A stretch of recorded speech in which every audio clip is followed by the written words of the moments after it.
A bullet of mass m hits a target of mass capital M hanging by a string and gets embedded in it. If the block rises to h as a result of this collision, the velocity of the bullet before collision is. सुनो आप,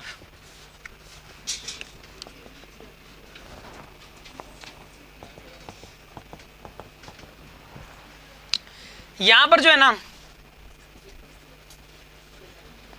ये एक bullet है भाई, ठीक है ना, इसका क्या है, मास क्या है यहाँ पे, स्मॉल एम, और यहाँ मास क्या है इसका बताइए, इसका मास क्या है यहाँ पे, कैपिटल एम भाई, यहाँ पर इसका मास स्मॉल एम बुलेट का, और इसका मास क्या है यहाँ पे, capital M. Hits a target of mass capital M hanging by string and gets embedded in it. इसके अंदर घुस गई पे जाके. If the block rises to at h as a result of this collision, the velocity of the bullet before collision is. ये पता है, ये ऊपर चली गई ऐसे, ऐसे इसके अंदर घुसे घुसे ऊपर चली गई है, चली गई घुसे घुसे इसके अंदर. अच्छा एक बात बताइए, इसकी हाइट कितनी होगी बताइए यहाँ पे. हाँ जी, हाइट क्या होगी इसकी, इसकी हाइट यहाँ पे h होगी इसकी हाइट, ठीक है जी. और h हाइट जाने के बाद इसकी वेलोसिटी क्या होगी यहाँ पे, 0. ये बताना है velocity of the bullet after before collision क्या आती है इसकी वेलोसिटी. आप एक काम करो, एनर्जी कंजर्वेशन लगा दो. देखो सबसे पहले काम करो, P initial equal to P final लगाइए आप. नहीं पहले काम करो, यहाँ पे वेलोसिटी क्या थी ये निकाल लो आप. यहाँ पे वेलोसिटी देखो, यहाँ पे इसकी टकराने से पहले वेलोसिटी मान लो v0 थी, और यहाँ इसकी वेलोसिटी टकराने के बाद मान लो v होगी. जब इसके अंदर घुस गई तो वेलोसिटी क्या होगी इसकी, v. अब यहाँ पे घुसे घुसे ऊपर जाएगी, यहाँ पे एनर्जी, यहाँ की एनर्जी इक्वल टू यहाँ की एनर्जी कर सकते हो ना आप इक्वेट, यहाँ की मैकेनिकल एनर्जी इक्वल टू यहाँ की मैकेनिकल एनर्जी. इसको रेफरेंस मान लो आप, इस लाइन को क्या मान लिया आपने, रेफरेंस. आप लिखोगे mechanical energy initial is equals to mechanical energy final लिखोगे आप लिखोगे. उसके बाद काइनेटिक इनिशियल प्लस में potential initial is equals to kinetic energy final plus potential energy final. बताइए काइनेटिक एनर्जी इनिशियल वाली क्या है किसकी, हाफ इंटू में small M plus capital M into में v का स्क्वायर.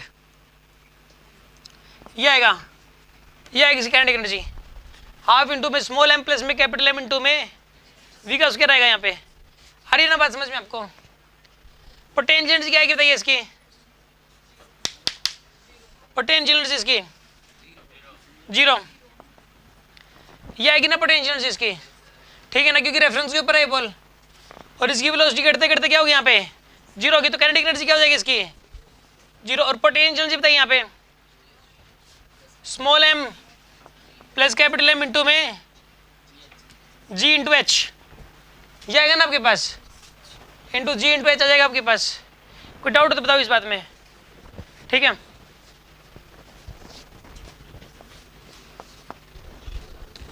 v स्क्वायर की वैल्यू कितनी आएगी यहाँ पे 2gh, और v की वैल्यू कितनी आएगी यहाँ पे √2gh.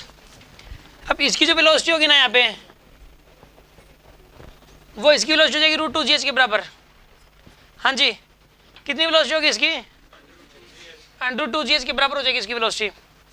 अब एक काम करो, अब यहाँ पे लिखोगे P initial equals to P final. मुझे एक बात बताइए यहाँ पर, यहाँ पर जो है ना पहले इसका मोमेंटम क्या था, mv0 था ना इसका मोमेंटम, और इसका मोमेंटम क्या था बताइए, इसका 0 था यार. पहले तो 0 था इस बॉल का, बड़े वाली बॉल तो रेस्ट में थी, तो बड़े वाली बॉल का मोमेंटम क्या था पहले, और छोटे वाली बॉल का क्या है यहाँ पे mv0. समझ आ रही है बात आपको. बाद में बताइए क्या हो जाएगा यहाँ पे total, small M plus capital M into में √2gh. v0 की वैल्यू आ जाएगी ना यहाँ से, कितनी आएगी v0 की वैल्यू बताइए, स्मॉल एम प्लस में capital M divide by M into में √2gh. ये आंसर आएगा. कोई डाउट हो तो बताओ इस बात में.